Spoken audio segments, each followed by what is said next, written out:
السلام علیکم بچوں، JCERT کے DG اسکول میں آپ کا خوش آمدید۔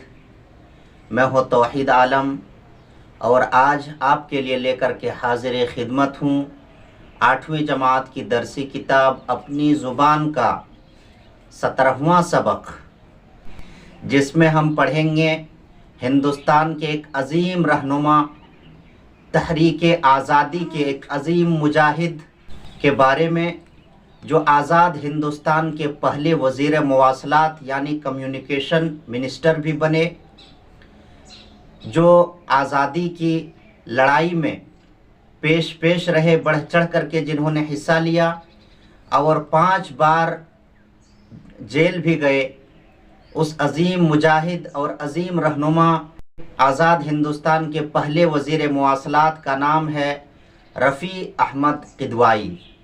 آج ہم رفیع احمد قدوائی کی زندگی کے بارے میں پڑھیں گے۔ آئیے سب سے پہلے ہم اس سبق کی بلند خوانی کریں۔ رفیع احمد قدوائی۔ رفیع احمد قدوائی کا شمار ہندوستان کے مشہور رہنماؤں میں ہوتا ہے۔ وہ مادر وطن کے ایک سچے، بے لوث اور بہادر سپوت تھے۔ 18 فروری 1894 کو بمقام مسولی، ضلع بارہ بنکی، خان صاحب شیخ امتیاز علی کے گھر پیدا ہوئے۔ ابتدائی تعلیم رواج کے مطابق گھر پر ہوئی، پھر گاؤں کے پرائمری اسکول میں داخل ہوئے۔ بارہ بنکی سے ہائی اسکول کا امتحان پاس کیا۔ اعلیٰ تعلیم کے لیے علی گڑھ گئے۔ علی گڑھ میں زیر تعلیم تھے کہ تحریک ترک موالات میں حصہ لینے کے باعث 1 سال کے لیے جیل بھیج دیے گئے۔ یہیں سے ان کی سیاسی زندگی کا آغاز ہوتا ہے۔ انہوں نے پنڈت موتی لال نہرو کی رہنمائی اور جواہر لال نہرو کی رفاقت میں سیاسی تربیت پائی اور انگریزوں کے خلاف مختلف سیاسی تحریکوں میں حصہ لیا۔ یوپی کے مقامی سیاست کے سرگرم کارکن رہے۔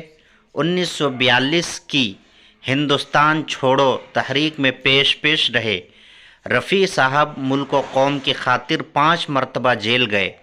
جب ہندوستان آزاد ہوا تو رفیع صاحب پہلے وزیر مواصلات اور اس کے بعد وزیر غذا بنائے گئے۔ ان کی شخصیت بڑی جاندار تھی۔ وہ اکثر خطرات میں گھرے، انہیں مایوسیوں کا سامنا بھی کرنا پڑا، لیکن انہوں نے کبھی شکست قبول نہیں کی اور نہ ان کی عزم و استقلال میں کوئی فرق آیا۔ قدوائی صاحب عملی انسان تھے۔ وہ عمل پر یقین رکھتے تھے اور کام کو انجام تک پہنچانے میں اپنی انتہائی کوششیں صرف کر دیتے تھے۔ وزیر مواصلات کی حیثیت سے رفیع صاحب نے رات کی ہوائی ڈاک کا سلسلہ شروع کیا۔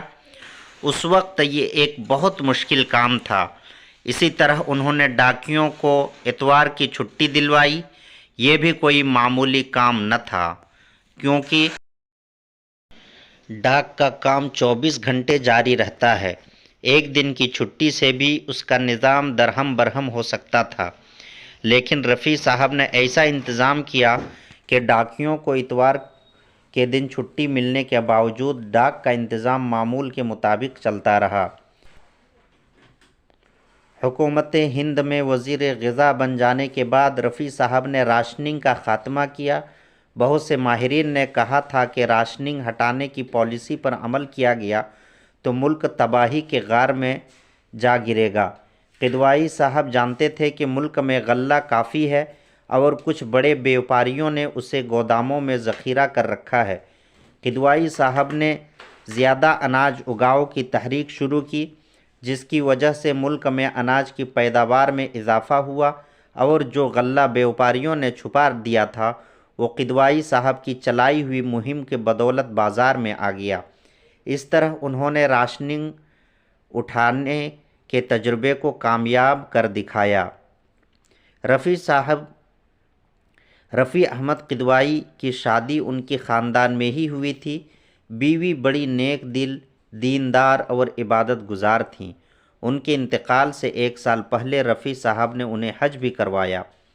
رفیع صاحب کی زندگی تمام تر سادہ رہی۔ وہی موٹے کپڑے کی معمولی شیروانی اور پاجامہ، سوٹ اور ہیٹ کو چھوا تک نہیں، کپڑے کسی اونچے ٹیلر ماسٹر کی دکان سے نہیں بلکہ گھر سے سل کر آتے تھے۔ سرکاری کوٹھی اور فرنیچر جیسا بھی شاندار ہو، ان کے اپنے گھر کو کوئی جا کر دیکھتا تو حیرت میں پڑ جاتا۔ ٹوٹا پھوٹا سا پرانی وضع کا مکان، جو اتنے بڑے منسٹر تو کیا کسی ماتحت عہدیدار کی بھی شایان شان نہیں ہو سکتا۔ انتقال کے بعد ان کی میت میں شرکت کے لیے جو غیر ملکی شخصیتیں مسولی پہنچی تھیں، انہیں یقین نہیں آتا تھا کہ اتنے بڑے منسٹر کا مکان اتنا معمولی بھی ہو سکتا ہے۔ رفیع صاحب بچپن ہی سے ملنسار تھے۔